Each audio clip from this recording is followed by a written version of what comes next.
Hello everybody. We are going to solve a problem from Fundamentals of Electric Circuits by Alexander and Sadiku's 5th edition.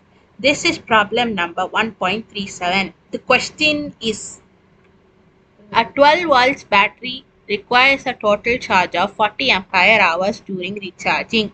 How many joules are supplied to the battery? We have just read the question. What do we understand from this? What is the question asked? How many joules supplied to the battery? That is, we need to find the energy or work done in joules. Joule is the unit of energy or work done. Joule can be represented in kilowatt hour or watt hence.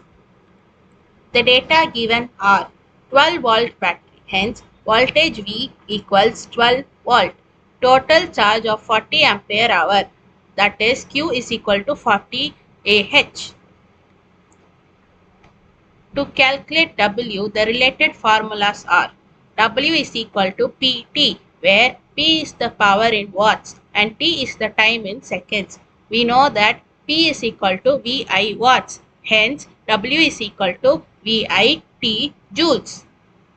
In this, Q is equal to IT, but time T is given in hours, which is to be mentioned in seconds. 1 hour is equal to 60 into 60 seconds. Energy W is equal to VIT into 3600 joules. Solution. W is equal to V into IT into 3600 joules.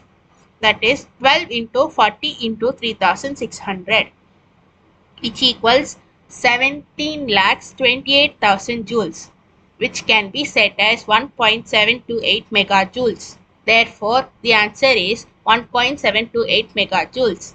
Thank you. Hope you have understood. See you in the next video. Please share, like, and subscribe. Bye.